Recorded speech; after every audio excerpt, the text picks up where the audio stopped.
യേശുവിൽ ഏറ്റവും അനുഗ്രഹീതരായ പ്രിയപ്പെട്ടവരെ, ഇന്ന് ചൊവ്വാഴ്ച ദിവസം സന്തോഷത്തോടെ പ്രാർത്ഥനയോടെ നല്ലൊരു ദിവസം ആശംസിക്കുന്നു.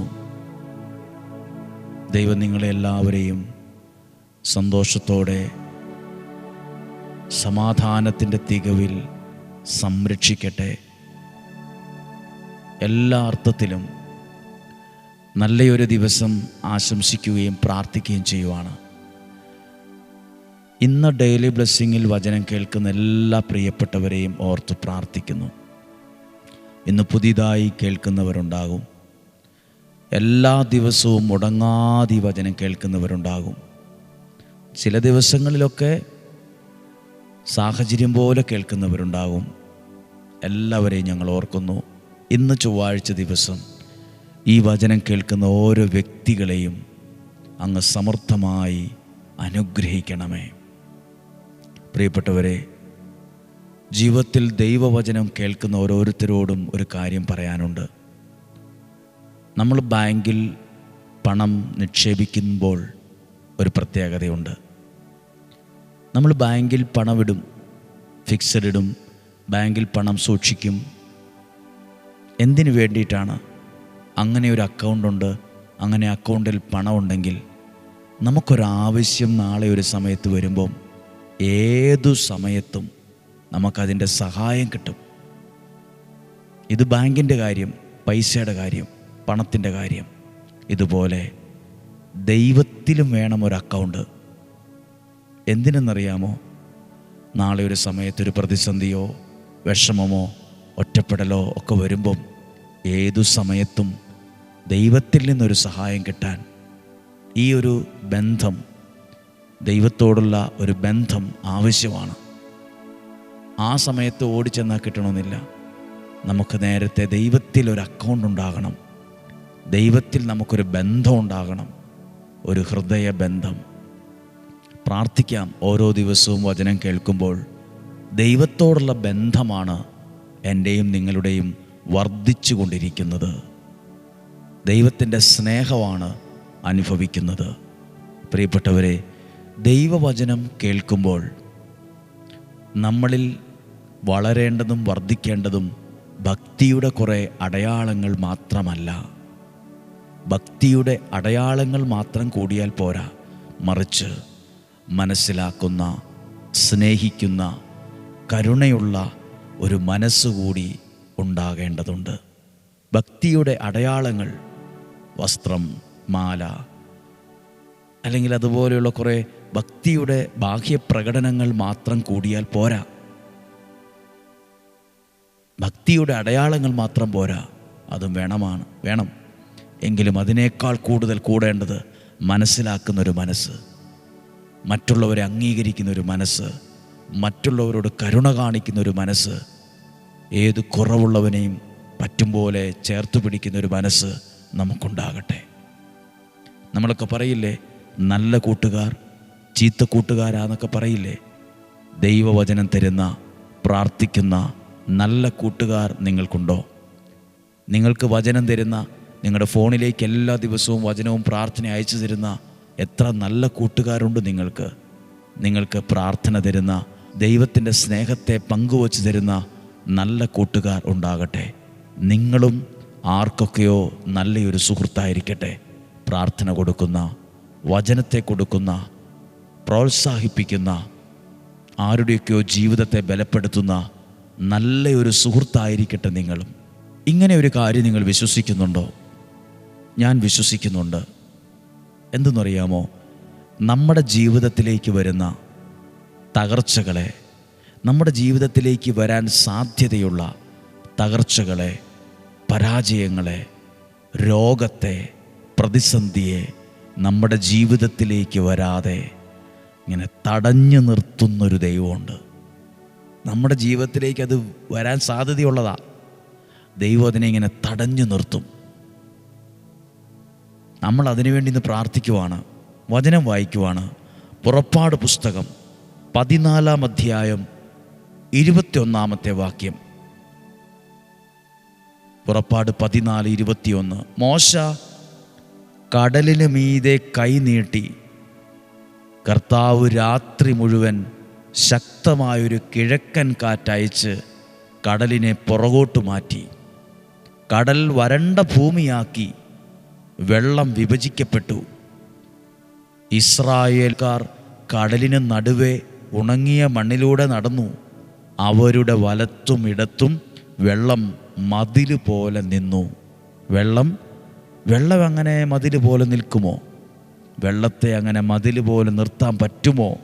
എത്ര കോടി രൂപ വേണം ഒരു ഡാമിലെ വെള്ളമൊക്കെ ഒന്ന് തടഞ്ഞു നിർത്താൻ? അതിൻ്റെ സംവിധാനങ്ങൾക്ക് വെള്ളത്തെ അങ്ങനെ തടഞ്ഞു നിർത്താൻ പറ്റുമോ? ശ്രദ്ധിക്കണം, വെള്ളം രണ്ട് സൈഡിലും മതിൽ പോലെ നിന്നുവെന്ന്. അവരുടെ മേത്തോട്ട് ഉരുളുപൊട്ടിയതുപോലെ വെള്ളം വരേണ്ടതാ, തകർന്നു പോകേണ്ടതാ, ഒന്നും അല്ലാതായി പോകേണ്ടതാ, വെള്ളത്തിനടിയിലായി പോകേണ്ടതാ, രക്ഷപ്പെടാൻ പറ്റാത്ത വിധത്തിൽ കുടുങ്ങിപ്പോകേണ്ടതാ. പക്ഷേ അവരുടെ മേൽ വരാൻ സാധ്യതയുള്ള ആ വെള്ളത്തെ, ആ വലിയ വെള്ളത്തെ തടഞ്ഞു നിർത്തി. കണ്ടോ, ദൈവത്തിൻ്റെ കരം അതിനെ തടഞ്ഞു നിർത്തി. നമ്മുടെ ജീവിതത്തിലേക്കും വരാൻ സാധ്യതയുള്ള പല പ്രശ്നങ്ങളുമുണ്ട്, പ്രതിസന്ധികളുണ്ട്, നഷ്ടങ്ങളുണ്ട്, ചതികളുണ്ട്, വഞ്ചനയുണ്ട്, നല്ല ചിരിയൊക്കെ ആയിട്ട് വന്ന് നമ്മളെ ഉപദ്രവിക്കുന്നവരുണ്ട്. ചിലതൊക്കെ നമ്മുടെ ജീവിതത്തിലേക്ക് വരാതിരിക്കാൻ തടഞ്ഞു നിർത്തുന്ന ഒരു ദൈവമുണ്ട്. ആരുടെ ജീവിതത്തെയാ ദൈവം ഇതുപോലെ സംരക്ഷിച്ച് പ്രാർത്ഥിക്കുന്ന ഒരാൾ ആ കൂട്ടത്തിലുണ്ട്. ദൈവത്തിൻ്റെ വാക്ക് കേട്ടിറങ്ങിയ ഒരു ജനത്തെയാണ്. അവരുടെ മേൽ വരേണ്ട സാഹചര്യത്തെയാണ് ദൈവം തടഞ്ഞു നിർത്തിയത്. ഉണങ്ങിയ വഴിയെ അവിടെ ക്രമീകരിച്ചത്. വചനം കേൾക്കുന്ന, പ്രാർത്ഥിക്കുന്ന സകലരും പ്രിയപ്പെട്ടവരെ കേട്ടെ, നമ്മളെല്ലാ ദിവസവും ഇങ്ങനെ വചനമൊക്കെ കേൾക്കുമ്പോഴേ ചിലരൊക്കെ പറയും, എന്തിന്, ഇതുകൊണ്ടൊക്കെ എന്ത് ഗുണമാ, ഇതുകൊണ്ടൊക്കെ എന്നാ പ്രത്യേകതയുള്ളത്, ഇതൊക്കെ ആരെയും കേൾക്കുമോ? പ്രിയപ്പെട്ടവരെ, നമ്മളെ നടത്തുന്നൊരു ദൈവമുണ്ട്. നമ്മുടെ മേൽ വരാൻ സാധ്യതയുള്ള പലതിനെയും ദൂരെ വച്ച് തന്നെ തടഞ്ഞു നിർത്തിയ, നമ്മളത് കണ്ടുപോലും കാണില്ല, ദൂരെ വച്ചതിനെ തടഞ്ഞു നിർത്തിയ ദൈവമുണ്ട്. നമ്മുടെ ജീവിതത്തിലേക്ക് വരേണ്ട രോഗത്തെ, നമ്മുടെ ജീവിതത്തിലേക്ക് വരേണ്ട തകർച്ചയെ, ആ വലിയ കൊടും ചതിയെ, ആ തെറ്റായൊരു കാര്യത്തെ ദൂരെ വച്ച് തന്നെ ദൈവത്തിൻ്റെ കരം അതിനെ തടഞ്ഞു നിർത്തി. പ്രാർത്ഥിക്കുന്ന നിങ്ങൾ കേട്ടെ, ദൈവവചനം കേൾക്കുന്ന നിങ്ങൾ ശ്രദ്ധിച്ച് എന്തിനാ കേൾക്കുന്നത്? നമ്മുടെ ജീവിതത്തിലേക്ക് വരാൻ സാധ്യതയുള്ള പലതിനെയും ദൈവം അപ്പുറത്തും ഇപ്പുറത്തും തടഞ്ഞാ നിർത്തിയിരിക്കുന്നത്. ഇല്ലെങ്കിൽ നമ്മുടെ ജീവിതത്തിൽ വലിയ പരാജയം സംഭവിച്ചേനേയും, നഷ്ടമുണ്ടായേനേയും, പാതി വഴിയിൽ ജീവിതം അവസാനിച്ചു പോയേനേയും, നമ്മുടെ ആഗ്രഹം പോലെ അവിടെയൊന്നും എത്തില്ലായിരുന്നു, ഒന്നും ആകില്ലായിരുന്നു, എവിടെയൊക്കെയോ പരാജിതനെ പോലായി പോയേനേയും, ഒരു പരിഹാസപാത്രം ആയേനേയും. ദൈവം അതിനെ അനുവദിച്ചില്ല. ലക്ഷക്കണക്കിന് ആളുകൾ ദൈവവചനം ദൈവകൃപയിൽ കേൾക്കുന്നുണ്ടല്ലോ. നിങ്ങളോട് പറയാം, വചനം കേൾക്കുമ്പോൾ നമുക്ക് സംരക്ഷണം തരുന്ന ദൈവത്തിൻ്റെ കരം മതിൽ പോലെയുണ്ട്. ദൈവം ഒരുക്കുന്നൊരു വഴിയുണ്ട് മുമ്പിൽ. ദൈവം ഒരുക്കിയൊരു വഴിയുണ്ട്. ദൈവം ഒരുക്കിയൊരു കരുണയുണ്ട്. ദൈവം നൽകിയൊരു സ്നേഹമുണ്ട്. ദൈവം നൽകിയൊരു പ്രതീക്ഷയുണ്ട്. അങ്ങനെയെങ്കിൽ ഇന്ന് പ്രാർത്ഥിക്കുമ്പോൾ എല്ലാവരും പ്രാർത്ഥിക്കുന്ന ഒരു കാര്യമാണ്, നമ്മളും പ്രാർത്ഥിക്കുക. ഒരു ദോഷവും വരികയില്ല, ഒരു തിന്മയും വരില്ല, ഒരനർത്ഥവും വരില്ല. ചിലരൊക്കെ നമ്മുടെ ജീവിതത്തിലേക്ക് ചാടിക്കേറി വരുന്നത് നമ്മുടെ ജീവിതത്തെ സൗഭാഗ്യത്തിലേക്ക് നയിക്കാനല്ല. ആദ്യമൊക്കെ നല്ലതായിട്ട് തോന്നിയാലും നമ്മുടെ ജീവിതത്തെ തകർത്ത് തരിപ്പണമാക്കി തവിട് പൊടിയാക്കാൻ ചിലരൊക്കെ വരും. അങ്ങനെയുള്ള ചിലരെ ദൂരെ വച്ച് തന്നെ ദൈവം തടഞ്ഞു നിർത്തും, നമ്മുടെ ജീവിതത്തിലേക്ക് വരാതിരിക്കാൻ. ഞാൻ ഈ വചനം പറയുമ്പോൾ നമ്മുടെ ഈ ആലയത്തിൽ ശുശ്രൂഷയിലൊക്കെ സഹായിക്കുന്ന പാട്ടുപാടുന്നൊരു സഹോദരനുണ്ട്, ജോൺ എന്നാണ് പേര്. അദ്ദേഹത്തിൻ്റെ ജീവിതത്തിലൊരു സാക്ഷ്യം ഇങ്ങനെ കേട്ടു. വാഹനത്തിൽ യാത്ര ചെയ്യുമ്പോൾ അപ്രതീക്ഷിതമായൊരു ആക്സിഡൻ്റ് ഉണ്ടായി. തവിടുപൊടിയായി പോയി എന്ന് ചിന്തിച്ചിരുന്നു. പക്ഷേ ഒന്നും സംഭവിച്ചില്ല, ഒരു പരിക്കും സംഭവിച്ചില്ല. ആരോ തടഞ്ഞു നിർത്തിയതുപോലെ. പ്രിയപ്പെട്ടവരെ, നമ്മുടെ ജീവിതത്തിൽ പലതും അങ്ങനെയാണ്.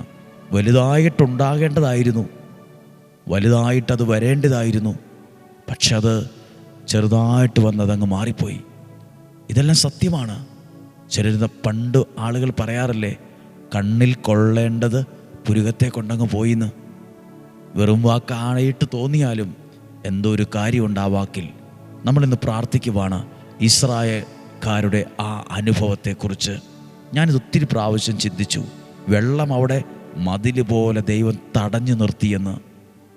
നമ്മുടെ ജീവിതത്തിലേക്ക് വരാൻ സാധ്യതയുള്ള രോഗപീഠകളെ, തകർച്ചയെ, ദുർമരണത്തെ തടഞ്ഞു നിർത്തുന്നൊരു ദൈവമുണ്ട്. തടഞ്ഞു നിർത്തും. നമ്മുടെ ജീവിതത്തിലേക്ക് വരാതെ, ഇടുത്തി പോലെ അത് വന്ന് വീഴാതിരിക്കാൻ, അതിൽ തകർന്ന് തരിപ്പണമാകാതിരിക്കാൻ തടഞ്ഞു നിർത്തുന്നൊരു ദൈവമുണ്ട്. തടഞ്ഞു നിർത്തും, തടഞ്ഞു നിർത്തും.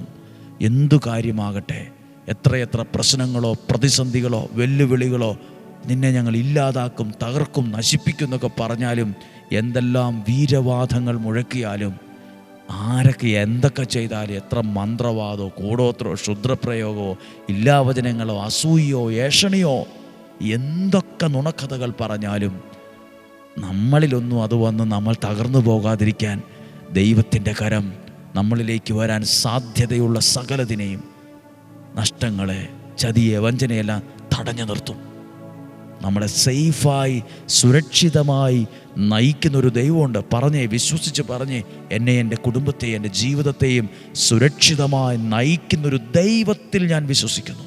ഞാൻ സഞ്ചരിക്കുന്ന വാഹനം, ഇടപെടുന്ന വ്യക്തികൾ, തീരുമാനങ്ങൾ, എല്ലാത്തിൻ്റെ മേലും ദൈവത്തിൻ്റെ സുരക്ഷിത കരമുണ്ടായിരിക്കട്ടെ. പ്രാർത്ഥിക്കാം. ഈ വ്യാഴം വെള്ളി ദിവസങ്ങൾ അനുഗ്രഹമായി തീരട്ടെ. പ്രാർത്ഥിക്കുന്നു. ഇവിടെ വന്ന് പ്രാർത്ഥിക്കുന്ന ഓരോരുത്തർക്കതും അനുഗ്രഹമാകട്ടെ.